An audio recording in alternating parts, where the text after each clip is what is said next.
Olá, minha turma boa. Vamos iniciar aqui mais uma aula da disciplina Hidráulica e Hidrometria e hoje a gente vai falar sobre bombas e reservatórios, mais especificamente sobre reservatórios interligados e estação elevatória. São dois conteúdos bastante importantes aí quando se trata do abastecimento de água urbano e a gente vai explicar por quê.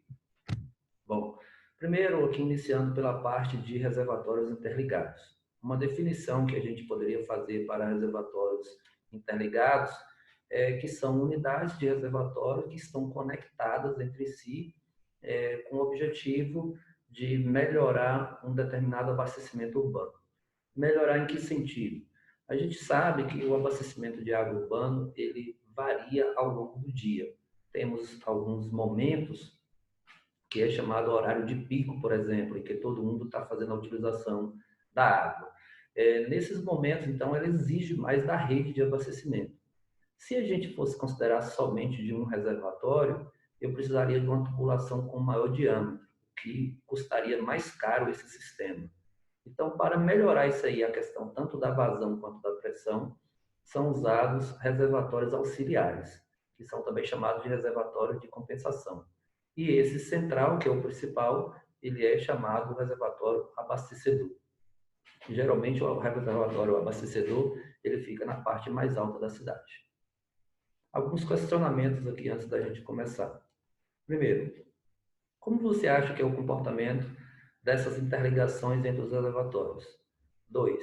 Quais reservatórios são abastecedores e quais são de compensação? 3.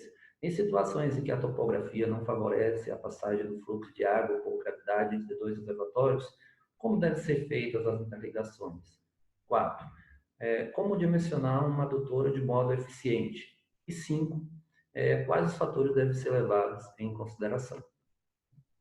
Bom, essa figura aqui, ela vai nos mostrar, basicamente vai responder várias perguntas em relação ao abastecimento de água urbano. Primeiro, esse abastecimento, pelo que nós já apresentamos inicialmente, ele é variável, ou seja, ocorre tanto uma oscilação na vazão e também na pressão. Para amenizar essas oscilações é que entram os reservatórios os reservatórios de compensação, ou também chamados reservatórios auxiliares. Neste caso aqui, nós vamos tratar especificamente de dois reservatórios. O R1, que é o reservatório de abastecimento, e o R2, que é um reservatório auxiliar, um reservatório de compensação. E vamos fazer algumas análises aqui de variações que ocorrem nesse abastecimento. A primeira é que os dois reservatórios estão interligados por uma tubulação que tem aqui dois trechos, o trecho AB e o trecho BC. Aqui existe uma saída em B, saída de água aqui que pode ir para abastecer uma determinada zona aqui da cidade, por exemplo. A primeira situação é a seguinte: se toda a água de A que passa por B chegar em C, nesse momento nós vamos ter uma tubulação em série. Então toda a água que saiu de A chegou em C. Nós temos uma tubulação em série. E aí eu relembro para vocês o que caracteriza uma tubulação em série. A tubulação em série, ela é caracterizada por apresentar a mesma vazão, por isso que eu estou dizendo, toda a água que saiu de A chegou em C, não teve saída de água aqui, e ela é caracterizada por ter perda de carga diferente. Então, a perda de carga AB é diferente da perda de carga BC. Por quê? Porque tem diâmetros diferentes, por exemplo. Então, se tem diâmetro diferente, tem atritos diferentes, tem dissipação de carga diferente. Então, essa seria a situação, a primeira situação. Uma outra situação, ainda, aliás, nessa mesma situação, nós temos que a perda de carga é a soma da perda de carga 1 mais a perda de carga 2, do trecho 2, e também sabemos que quando tem dois reservatórios conectados, a perda de carga também pode ser calculada pela diferença de cotas piezométricas. Então, ΔH seria Z1 menos Z2. Essa linha representa essa cota piezométrica, nesse ponto que toda a vazão que sai de R1 chega em R2. Aí a situação 2 é essa é a situação 2. A situação 2 começa a fazer uma utilização de água na saída B. Então começa a ter uma vazão aqui em B, a vazão aqui não é zero mais. Nesse momento, Observe que a cota piezométrica diminui a pressão. Então, parte da água está sendo utilizada para B. E outra parte vai para o reservatório 2. Então, essa é a situação número 2. Situação número 3. Situação número 3, observe que eles igualaram aqui os níveis B2 com o reservatório 2. Se está no mesmo nível, então não vem água de R2 para aqui e também não vai água de R1 para lá. Ou seja, toda vazão que sai de R1 está indo para B, está indo para a saída B. Então, a terceira situação. E a quarta situação? A quarta situação, aumentou a demanda, então, além da água que vem aqui de R1, está vindo agora também de R2. Tá? Então, eu tenho aqui as duas tubulações que representam a contribuição dos dois reservatórios. Desta forma, eu apresento para vocês justamente uma eficiência, né? Uma utilidade, uma aplicação desse reservatório R2, que foi suprir a demanda que QB precisou aqui, que o R1 não conseguiu atender. Então, nós vimos 4 situações. Vamos ver ela agora em forma, como calcular essas vazões separadamente. A primeira é muito simples. Se toda vazão que sai de A está chegando em C, então nós temos uma tubulação em série, e como eu falei para vocês, a tubulação em série, a perda de carga ΔH vai ser ΔH1 mais ΔH2. A perda de carga do trecho 1 mais a perda de carga do trecho 2. Tá? E aí nós temos já essa forma que a gente já conhece, que é 0,08, que é a forma da perda de carga em função da vazão, né, vezes a vazão ao quadrado, F1, que é um fator de atrito, vezes L1 sobre D5, que é o diâmetro, mais F2 vezes L2 sobre D2 elevado à quinta. Se vocês olharem nas aulas anteriores, tem explicando cada um desses fatores e como é que chega-se a essas formas. Tá?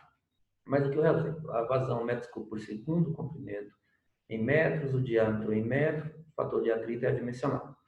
Quando você isola aqui a vazão, você tem, então, essa expressão. Então, para que serve essa expressão, professora Ednei? Essa expressão, então, serve para você calcular a vazão quando não tem perdas no caminho, quando não tem desvio, tá? Quando não tem interligação que vai levar para outro ponto. Então, nesse momento aqui está fechado, ó. Esse registro aqui está fechado. Segunda situação agora, quando eu tenho saída de água em QB. E aí eu quero calcular essa vazão QB. Aí ela vai ser calculada por essa forma, tá? É a diferença de cotas vezes o diâmetro na quinta sobre 0,0827 vezes F1 vezes L1. Então, observe agora que a gente está nessa situação, ó.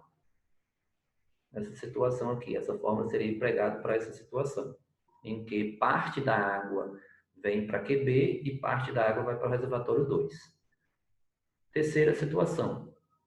A terceira situação na verdade, nós vamos falar agora da quarta aqui, mas a terceira seria toda, né? Toda a vazão. É a mesma forma da B1, porque toda a vazão nessa B3, ó, toda a vazão que sai do reservatório R1, ela vai para o ponto B, para essa saída aqui, que a gente pode dar o nome dela de abastecer a cidade. Então, na B3, como é toda vazão, esse aqui não está contribuindo, eu uso aquela mesma forma. E para a situação B4, eu agora tenho a contribuição dos dois reservatórios, como eu expliquei lá no slide anterior. Então, nesse caso, agora aplica-se essa forma aqui. Tá? Então, a vazão vai ser igual a essa parte, tá? Mais essa parte aqui. Na verdade, essa parte aqui, né? Então, isso aqui refere a essa contribuição do reservatório 1 e essa outra parte refere-se à contribuição do reservatório 2. Apareceu um novo elemento aqui, que é justamente o B4. O que é esse B4? É a cota piezométrica B4.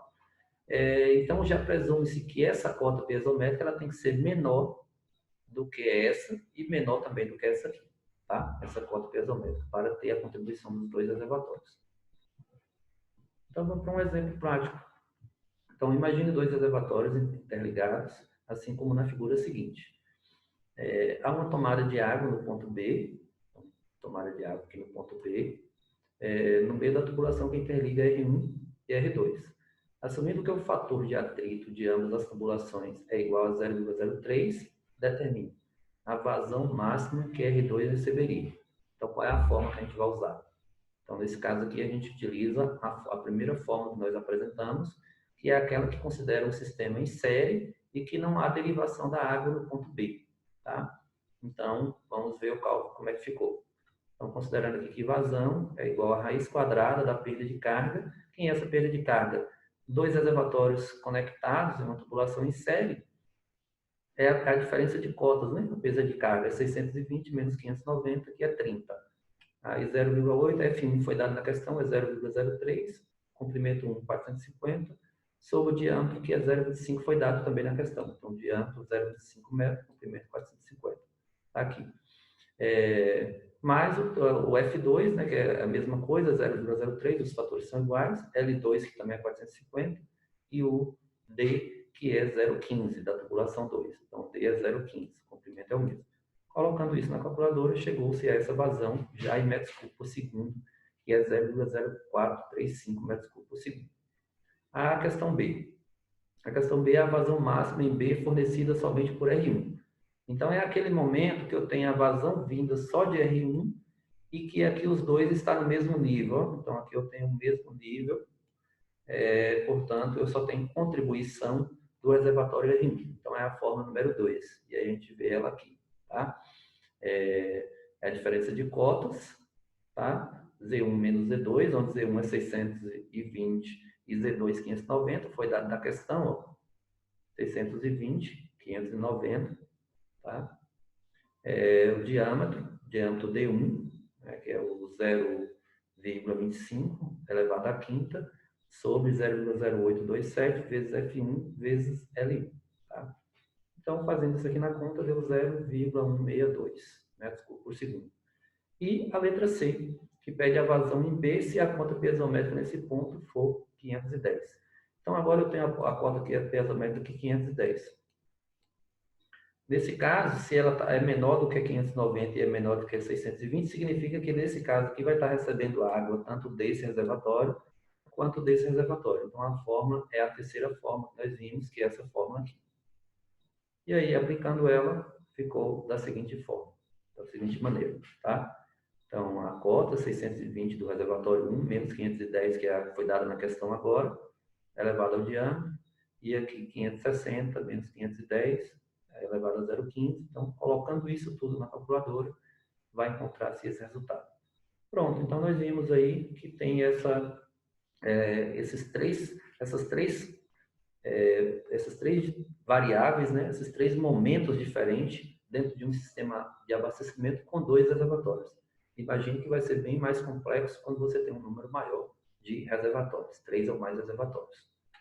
Bom, agora vamos falar de estação elevatória. As estações elevatórias, elas servem para você transportar um fluido, né? Quando você está num nível abaixo do ponto que você deseja chegar com esse líquido. Então, as estações elevatórias são unidades responsáveis por bombear determinado líquido que se encontra em cota topográfica inferior ao ponto que esse objetivo é alcançado, localizado em cota topográfica mais elevada. Ela é composta por alguns elementos. Primeiro, a casa de bombas, que serve para proteger aqui o conjunto motor-bomba. Conjunto motor-bomba em si, nesse caso aqui, geralmente bomba do tipo centrífuga. Nós temos a tubulação de sucção, que é essa que vem antes da bomba, e a tubulação de recalque, que é essa que vai depois da bomba. Tá? Então, são os elementos dessa estação elevatória. Bom, o que é importante para dimensionar uma estação elevatória? Primeiro, você vai precisar de uma variável importante, que é a vazão. Quantos metros de água por hora ou por segundo você quer nesse reservatório? Então, não é a vazão. Outro elemento importantíssimo é o diâmetro dessa tubulação. Qual tipo de diâmetro você vai utilizar? A gente sabe o seguinte, se eu usar um diâmetro maior do que o que eu quero, consequentemente eu vou reduzir perda de carga, eu posso até estar usando um conjunto motor-bomba com menos potência. Porém, isso custa mais caro. Quanto maior o diâmetro, maior o valor da tubulação.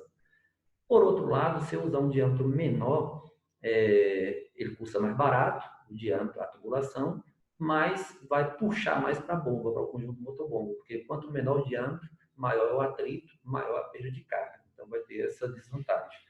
E aí, como é que a gente pode, então, calcular qual é o diâmetro ideal? Então, alguns autores fizeram isso aí, e é isso que nós vamos ver agora. Esse gráfico aqui, ele mostra para a gente quando é que a gente tem o diâmetro ideal, o diâmetro mais econômico. Essa primeira linha aqui, ela retrata do custo da tubulação. Essa segunda retrata do custo anual da bomba. Então, veja bem que quando eu somo as duas, eu encontro uma terceira linha aqui, que reflete no custo total. E o ponto mais baixo dessa linha onde eu vou ter o diâmetro mais econômico. Como é que a gente encontra isso aqui? Por meio de equações. Então, uma das equações utilizadas é essa aqui, é a forma chamada fórmula de Brace, que leva em consideração que o diâmetro que eu quero calcular vai ser igual a K, que é um fator que é em função, dentre outras variáveis, do tipo de material, a velocidade que se utiliza, vezes a raiz quadrada da vazão em metros cúbicos por segundo. Tá? Então, essa é uma das utilizações. Em relação à velocidade, uma velocidade que a gente recomenda muito é a velocidade de 2 metros por segundo, mas ela pode ir de 0,6 a 3 metros por segundo. Outra observação a ser feita é que isso aqui é usado muito em pré-projeto, porém, quando o resultado do diâmetro for menor do que 6 polegadas, é bem aceitável isso aqui. Então, você pode considerar, não só no pré-projeto, mas no projeto mesmo de fato. Tá? Outra consideração é que a fórmula de Brace, ela utiliza quando o sistema vai funcionar 24 horas por dia, tá? Ininterruptas. Uma outra fórmula é a fórmula da NBR 5626, e ela agora, a diferença dela para outra, são as mesmas observações, porém, essa aqui você pode ter uma fração do turno. Por exemplo, você pode usar 18, 16, 12 horas do sistema. Nesse caso, isso vai ser o valor de X. Então, o valor de X vai ser o turno em horas que você utiliza, dividido por 24. E aí você aplica, então, o diâmetro em média é 1,3 vezes a raiz na quarta de X, vezes a vazão em metros cúbicos por segundo. Vamos ver um exemplo aqui prático, né? Uma pequena estação elevatória deverá ser construída para bombear uma vazão de 12 litros por segundo. O turno de operação será de 18 horas por dia. Sabendo disso, como seria a forma correta de calcular, mesmo que de forma inicial, o diâmetro econômico da tubulação de recálculo dessa unidade? Qual seria o seu valor? Então, primeiro passo, como não vai funcionar 24 horas por dia, a forma mais indicada aqui é a forma da NBR. E aí, então, trazendo a forma da NBR, a gente vai ter a seguinte expressão, tá? Substituindo aqui os valores, lembro que a vazão ela tem que ser em metros cúbicos por segundo, e aqui está 12 litros. Então, para você passar de litros por segundo para metros cúbicos por segundo, basta dividir por 1000, e por isso que deu aqui 0,012, e o resultado do diâmetro deu 0,133 metros, né? Ou 133 milímetros, que vai ser um valor menos de 6 polegadas. 6 polegadas seria 150 milímetros. Isso significa que isso aqui poderia ser aceito, tá? Pode aceitar esse diâmetro, então, portanto, por ser menor do que 6 polegadas, poderia ser utilizado, então, essa forma. Então, dessa maneira, o segundo passo agora seria encontrar o diâmetro comercial disponível no mercado, tá? Que pode se adequar a esse sistema. Geralmente se utiliza diâmetros maiores, né? Então, o próximo comercial aqui seria 140 ou 150 milímetros, depende do tipo de material e da disponibilidade no mercado. Então, nós calculamos o diâmetro do recalque e o diâmetro da sucção, que é aquele que vem antes da bomba. O diâmetro da sucção ele não é muito comum ser calculado. Você pega um diâmetro superior no mercado. Então, se esse aqui foi 150, você vai lá na tabela de diâmetros e pega e usa no mangote, né, que é aquela tubulação que fica antes da bomba ali, ou mesmo numa tubulação de PVC, por exemplo, e utiliza um diâmetro superior. Por quê? Para evitar um fenômeno que a gente chama de cavitação, que atrapalha o funcionamento, é uma patologia hidráulica, né, e atrapalha o funcionamento da bomba. E agora a gente responde, então, aquelas perguntas iniciais. Como você acha que é o comportamento das interligações entre reservatórios? Então, ela é um comportamento dinâmico, né? Ocorrem variações. Foi o que a gente viu para 2 reservatórios, nós vimos 4 situações diferentes. Quais reservatórios são abastecedores e quais são de compensação? O abastecedor é aquele que fica maior na parte superior. enquanto de compensação são os outros, que eu chamei também de auxiliar. Em situações em que a topografia não favorece o fluxo de água por gravidade entre dois reservatórios, como deve ser feito? Então, aí utiliza-se a estação elevatória. E a outra aqui, como dimensionar uma adutora de modo eficiente. Então, levando em consideração os fatores como vazão e depois o diâmetro, né? E encontrar aquele diâmetro que seja o diâmetro mais econômico. Analisar também se o sistema vai funcionar 24 horas ou se vai funcionar num turno menor. E aí você escolhe a forma de Brace ou da NBR, respectivamente. E quais fatores devem ser levados em consideração? Então, são esses aí que a gente acabou de apontar, que são vazão, diâmetro, tá? Material a ser utilizado, turno de funcionamento. Então, são esses fatores que devem ser levados em consideração. Valeu, galerinha. Muito obrigado. Por hoje foi isso e até a próxima.